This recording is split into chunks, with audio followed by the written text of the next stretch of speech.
નમસ્કાર 5 વાગ્યાના મહત્વના સમાચારો સાથે હું મિત્તલ। સમાચારો પર નજર કરીએ તો ચૂંટણી પહેલા જ ભાજપ અને આમ વચ્ચે વાક યુદ્ધ છેડાઈ ગયું છે। જનતા કહે છે કે ગુજરાતમાં ભાજપ હારી રહી છે, ત્યારે કેજરીવાલ શું ભાજપ ચૂંટણી પંચને ચિઠ્ઠી લખશે અને ચૂંટણીઓ ટળી જશે? ત્યારે દિલ્હી વિધાનસભામાં કેજરીવાલનું મોટું નિવેદન સામે આવ્યું।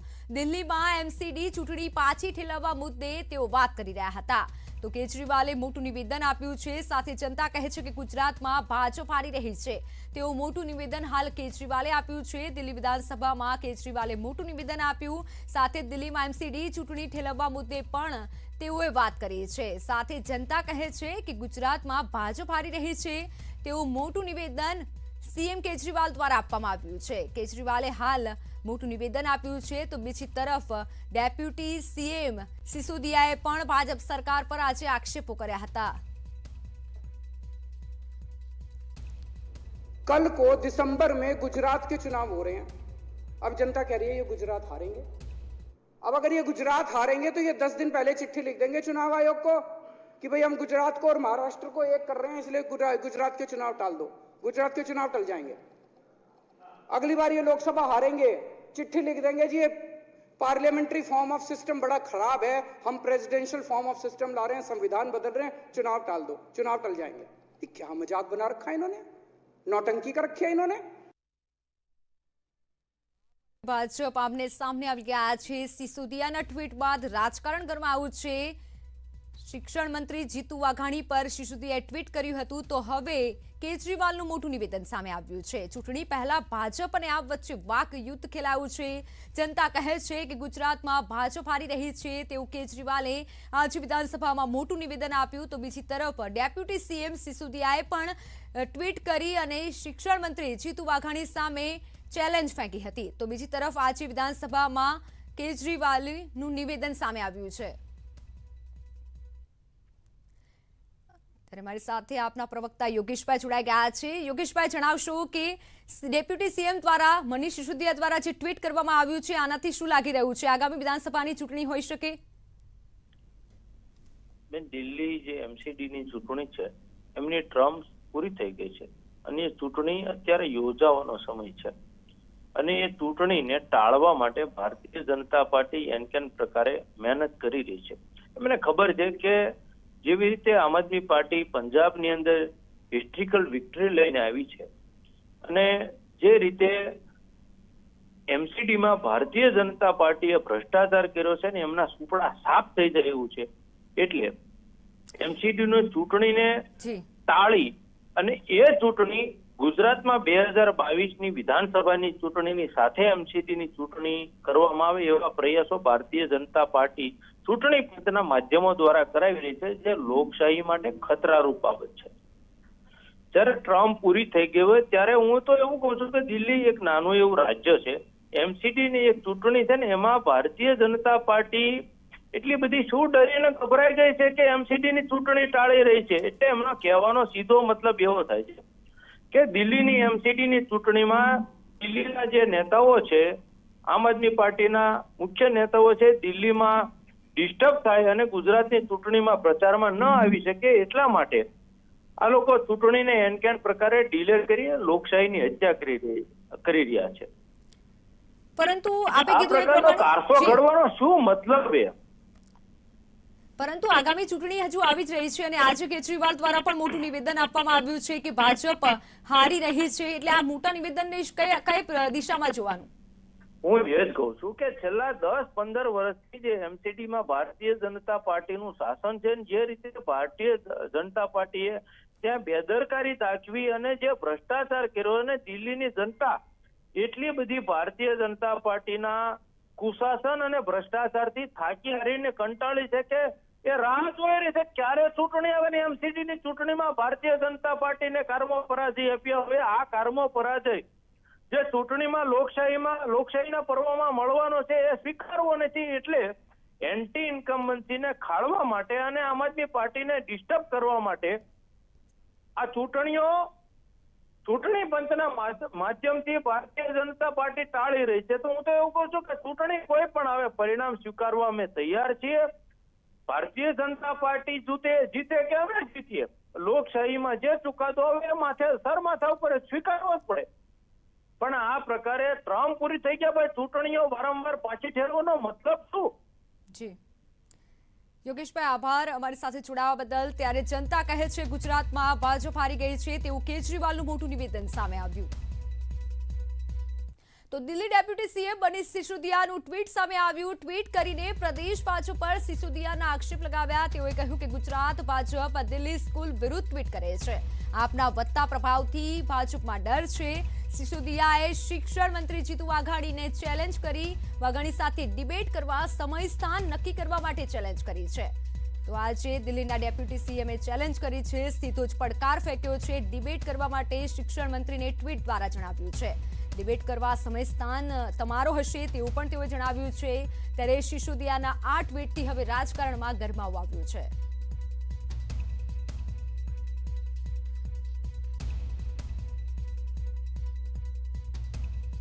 તો મનીષ સિસોદિયાના ચેલેન્જ પર વાઘાણીએ વળતો જવાબ આપ્યો. સિસોદિયા મીડિયામાં રહેવા માટે વાતો કરે છે. કોઈની પણ ગુજરાત સાથે સરખામણી કરવા માંગતો નથી. કેટલાક લોકો સત્તાના નશામાં આવીને પંજાબ અને દિલ્હી જીત્યા, જ્યારે ગુજરાત એવું કોઈ મેદાન નથી કે હીરોગીરી બતાવવા મળે. તો હાલ વળતો જવાબ આપવામાં આવ્યો છે. હું કોઈની પણ ગુજરાત સાથે કમ્પેર કરવા માંગતો નથી. કેટલાક લોકો સત્તાના મદમાં ને નશામાં આવીને અમે પંજાબ જીત્યા, અમે દિલ્હી 2 વાર જીત્યા, એ બેનો સરવાળો પણ ગુજરાત રાજ્યના મતદારો બંને રાજ્યો પર અમને સન્માન છે, એની જનતા ઉપર સન્માન છે, એનો સરવાળો પણ થતો નથી. અને કદાચ થતો હોય તો ખૂબ નજીક છે. 28 વર્ષ સુધી ભારતીય જનતા પાર્ટીને એક ધારું શાસન એ રાજ્યની પ્રજાએ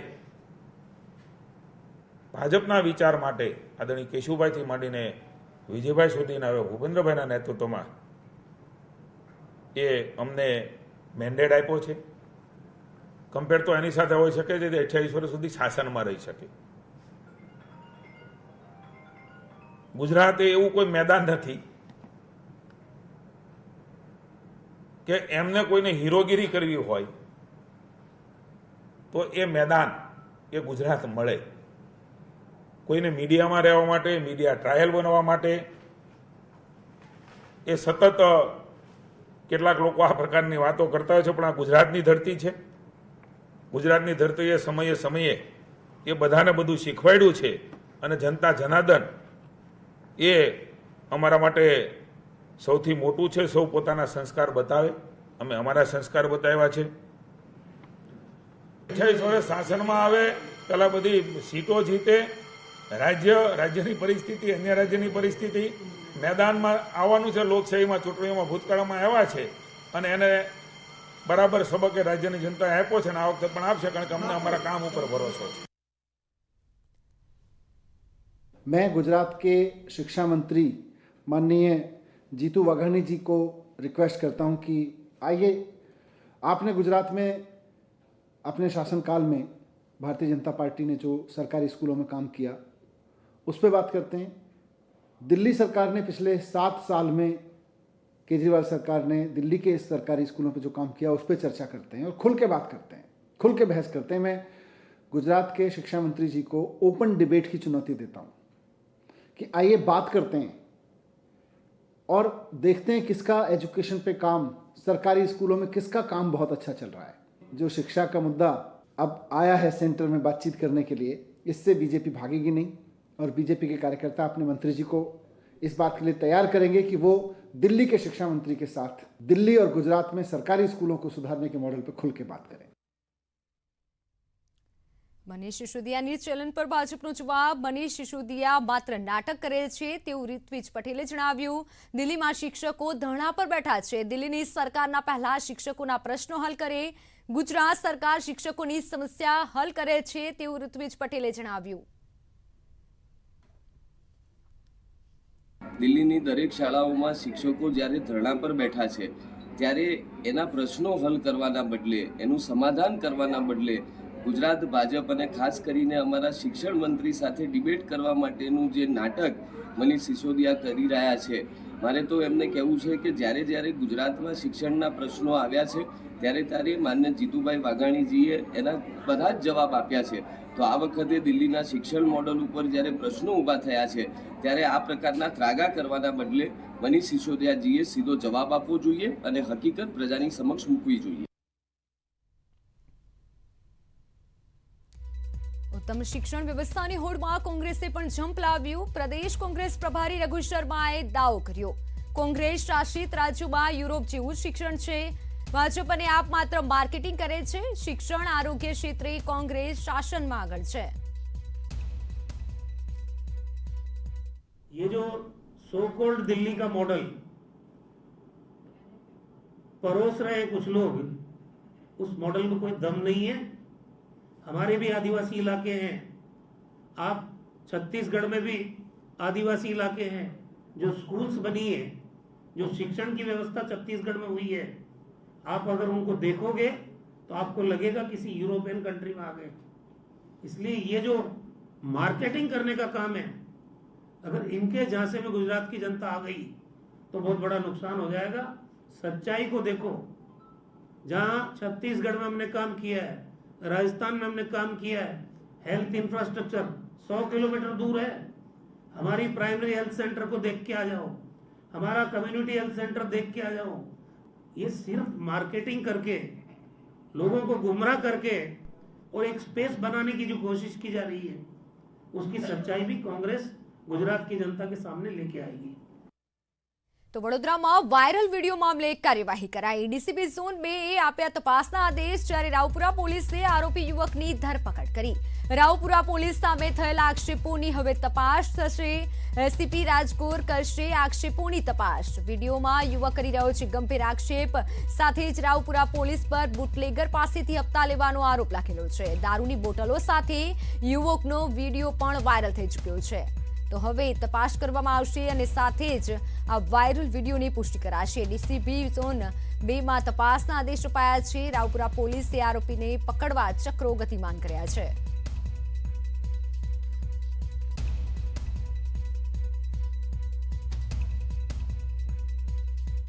સોશિયલ મીડિયામાં વિડીયો વાયરલ થયો અને ત્યાર પછી જે કેસ કરવામાં આવ્યો ને એની અંદર જે છે કે એ બોલી રહ્યો છે, સ્પષ્ટ થતું નથી પણ કે રાવપુરા પોલીસ સ્ટેશનને પણ હું આપું છું. તો એ મુદ્દાની પણ અલગથી એક એસીપી ડી ડિવિઝનને ઇન્ક્વાયરી આપેલ છે અને એસીપી ડી ડિવિઝનનો જે રિપોર્ટ આવ્યાથી જે કંઈ કસૂરવાર હશે એની સામે કાર્યવાહી કરવામાં આવશે. રાજકોટમાં દર્દીના સગાએ ડોક્ટરને માર માર્યો, જ્યારે મધુરામ હોસ્પિટલના ડોક્ટરને માર મારવાની ઘટના સામે આવી. દર્દીને સાપ કડી જતા હોસ્પિટલ લવાયો હતો. ડોક્ટરે દર્દીના સંબંધીઓને સાઈડમાં જવાનું કહેતા માર માર્યો હતો. ડોક્ટરની ફરિયાદના આધારે હાલ 3 લોકોની અટકાયત કરાઈ છે. તો રાજકોટની આ ઘટના કે જ્યાં ડોક્ટરને માર મારવામાં આવ્યો, ડોક્ટરની ફરિયાદના આધારે 3 લોકોની અટકાયત પણ કરાઈ છે.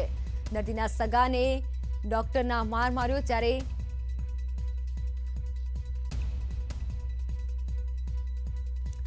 બનાસકાંઠામાં કેનાલ તૂટવાનો સિલસિલો યથાવત છે. વાવ અને સુઈગામાં કેનાલ તૂટવાનો સિલસિલો યથાવત છે. વારંવાર નર્મદાની કેનાલોમાં ગાબડા પડે છે.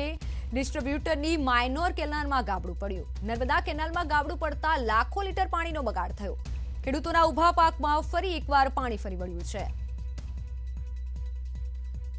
બનાસકાંઠાની કેનાલમાં તૂટવાનો સિલસિલો હાલ યથાવત છે. ફરી એકવાર બનાસકાંઠાની કેનાલમાં ગાબડું પડ્યું.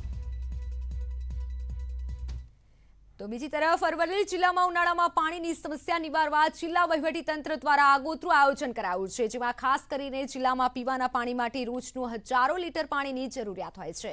ત્યારે જિલ્લાના જળાશયોમાં હાલ પીવાલાયક પાણીનો જથ્થો પૂરતા પ્રમાણમાં હોવાથી આવનારા દિવસોમાં જિલ્લામાં પાણીની સમસ્યા ઊભી થશે નહીં, પરંતુ સિંચાઈ માટે પાણી આપી શકાય તેવી પરિસ્થિતિ નહીં હોવાના પગલે નહેર સિંચાઈ આધારિત ઉનાળુ ખેતી કરતા ખેડૂતો ઉનાળુ વાવેતર કરી શકશે નહીં. જેમાંથી દર વર્ષે રવિ સિંચાઈમાં દરેક ડેમમાંથી 5 પાણી આપવામાં આવે છે અને આ વર્ષે પણ ખેડૂતોને રવિ સિંચાઈ માટે દરેક ડેમમાંથી સિંચાઈ માટે પૂરતા પ્રમાણમાં પાણી આપવામાં આવેલ છે. સમાચારોનો પ્રવાહ યથાવત રહેશે. હાલ રોકાઈએ એક વિરામ માટે.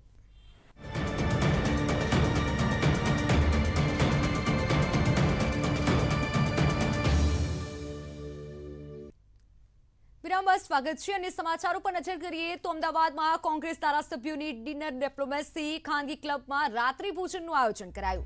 ભરતસિંહ સોલંકીએ ધારાસભ્યોને આગેવાનોને આમંત્રણ આપ્યું. ધારાસભ્યો સાથે સંગઠનમાં હોદ્દેદારો પણ આમંત્રણ એક પ્રણાલી હોય છે કે વિપક્ષ નેતા ભોજન માટે આમંત્રણ આપતા હોય છે. પૂર્વ પ્રમુખ અચાનક જ ભોજન આયોજન કરતા તર્ક વિતર્ક સર્જાયા છે. અગાઉ પણ સિનિયર નેતાઓ દ્વારા ભોજનનું આયોજન કરાઈ ચૂક્યું છે. તો શું ભરતસિંહ સોલંકી શક્તિ પ્રદર્શન કરી રહ્યા છે?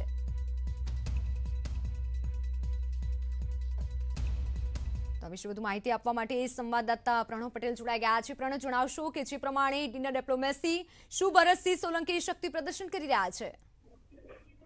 ચોક્કસ મને કે વિધાનસભા ચૂંટણીનું વર્ષ છે ત્યારે કોંગ્રેસ પાર્ટીમાં એક પછી એક જે નેતાઓ જઈ રહ્યા છે અને કોંગ્રેસ પાર્ટીને જે રીતે મજબૂત કરવાનો પ્રયાસ થઈ રહ્યો છે તે અંતર્ગત જ એ માની શકાય કે પ્રદેશ કોંગ્રેસના પૂર્વ પ્રદેશ પ્રમુખ ભરતસિંહ સોલંકીની અધ્યક્ષતામાં કહો કે પછી તેમના જ આમંત્રણથી તમામ ધારાસભ્યો અને જે હોદ્દેદારો છે એ તમામ લોકોને એક ડિનર માટે આમંત્રણ અપાયું છે. આશ્ચર્યચકિત વાત એ છે કે શું ભરતસિંહ સોલંકી શક્તિ પ્રદર્શન કરી રહ્યા છે અથવા પછી તમામ ધારાસભ્યોને એક સાથે એક મંચ ઉપર લાવવાનો પ્રયાસ થઈ રહ્યો છે. સંગઠનના હોદ્દેદારો છે તેને પણ એક મંચ ઉપર લાવવાનો અહીં પ્રયાસ થઈ રહ્યો છે. હંમેશા માટે પ્રણાલી હોય છે કે જ્યારે પણ વિધાનસભાનું સત્ર ચાલતું હોય છે ત્યારે વિપક્ષના નેતા તરફથી એક આમંત્રણ અપાતું હોય છે ધારાસભ્યોને ડિનર માટેનું, પરંતુ અહીં વિપક્ષના નેતા ડિનરનું આમંત્રણ આપી નથી રહ્યા, પરંતુ પૂર્વ પ્રદેશ પ્રમુખ ભરતસિંહ સોલંકી આ ડિનરનું આમંત્રણ આપી રહ્યા છે. એટલે રાજકીય રીતે રાજકીય વિશ્લેષકો પણ માની રહ્યા છે કે ભરતસિંહ સોલંકી પોતાની જે શક્તિ છે તે બતાવવાનો અહીં પ્રયાસ કરી રહ્યા છે અથવા પછી તમામ નેતાઓને એક સાથે રાખવાનો પ્રયાસ આ ડિનર ડિપ્લોમસી પણ હોઈ શકે છે. પરંતુ ચોક્કસ વિધાનસભા ચૂંટણી પહેલા કોંગ્રેસના નેતાઓ છે પોતાના શક્તિ પ્રદર્શન છે તે અહીં કરી રહ્યા છે. જી પ્રણવ, આભાર સમગ્ર માહિતી બદલ.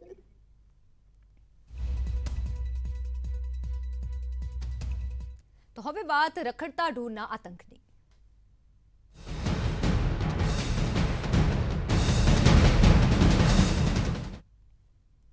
રાજકોટમાં મોતની ઘટના બાદ પણ રાજકોટ મનપા તંત્ર ઊંઘમાં જોવા મળ્યું. રાજકોટમાં રખડતા ઢોરનો આતંક યથાવત છે. રૈયાધારમાં રખડતા ઢોરે બે વૃદ્ધાને અડફેટે લીધી, જ્યારે બંને હાલ ઘાયલ છે. શહેરમાં 24 કલાકમાં રખડતા ઢોરની આ બીજી ઘટના સામે આવી. ગઈકાલે મવડીમાં વિશ્વેશ્વર મહાદેવ મંદિર પાસે બનાવ બન્યો હતો.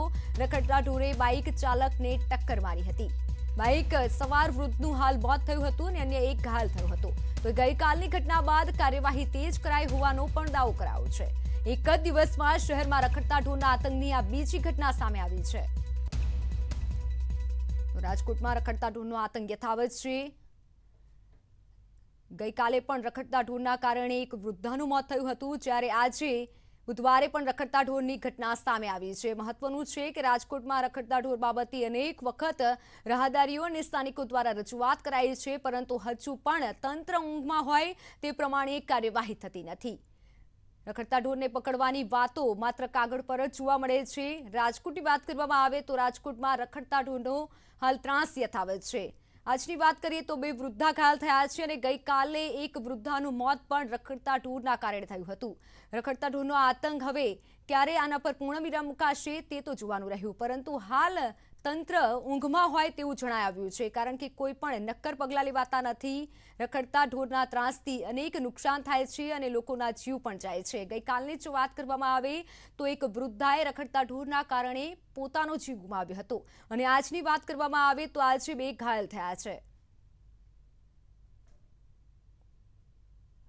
માજી અહીંયા ઉભા હતા ને આવીને ઢોરાવે લગાડી દીધું. ઉભા હતા ને આવીને અચાનક ધક્કો મારી નાખી દીધા. એટલે વાયદું 3-4 જગ્યાએ લઈ ગયું, વધારે લઈ ગયું. હવે આની માટે ખાસ કડક પગલાં લેવામાં આવે. શું કે આવો 4થો 5મો બનાવ છે, વધારે ઘણો ત્રાસ છે. Slum cutter Raiyadhar, slum cutter Raiyadhar. ઢોર ડબ્બાવાળા આવે છે કે કેમ? નહીં, આ નથી આવતા. 2 મહિનાથી આવ્યા જ નથી.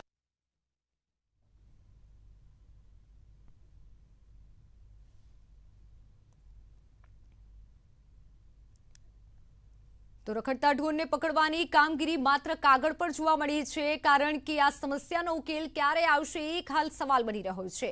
અવારનવાર રાજકોટમાં આવી ઘટનાઓ બનતી હોય છે, ત્યારે ઢોરને પકડવા મનપા હાલ કેમ ઊણી ઉતરી રહી છે તે પણ એક સવાલ થઈ રહ્યો છે। મવડી કરણપરા વિસ્તારમાં ઢોરના આતંક માટે જવાબદાર કોણ? રાજકોટમાં રખડતા ઢોરને પકડવાની કામગીરી માત્ર કાગળ પર જોવા મળી છે। હજુ પણ તંત્ર આંખ આડા કાન કરી રહ્યું છે, સાથે જ અનેક નુકસાન થાય છે। વૃદ્ધાએ પણ જીવ ગુમાવ્યો છે, ત્યારે રાહદારીઓ વાહન ચાલકોને પડતી મુશ્કેલીઓ માટે જવાબદાર કોણ તે હાલ એક સવાલ થઈ રહ્યો છે, કારણ કે રાજકોટમાં અવારનવાર રખડતા ઢોરના કારણે જીવ ગુમાવવો પડે છે। રાજ્યમાં પોસ્ટ ગ્રેજ્યુએટ સ્કોલરશીપનો મુદ્દો અનુસૂચિત જાતિના લોકોની આવક મર્યાદાને લઈને અપીલ કરાઈ છે, ત્યારે પીઆઈએલ અનુસૂચિત જનજાતિની આવક મર્યાદા 2,50,000 જ કેમ? ઓબીસીની 6 લાખ, ઈબીસીની 8 લાખ, તો અનુસૂચિત માટે કેમ ઓછી છે? સરકાર ગરીબોને લઈને ભેદ કરી રહી છે તેવું હાઈકોર્ટે જણાવ્યું છે। હાઈકોર્ટે તાત્કાલિક ધોરણે અરજી કરી મંજૂર, ત્યારે આગામી દિવસોમાં વધુ સુનાવણી હાથ ધરાશે। ત્યારે હાઈકોર્ટે કહ્યું છે કે રાજ્યમાં પોસ્ટ ગ્રેજ્યુએટ સ્કોલરશીપનો મુદ્દો કે જેમાં લોકોની આવક મર્યાદાને પીઆઈએલ કરાઈ।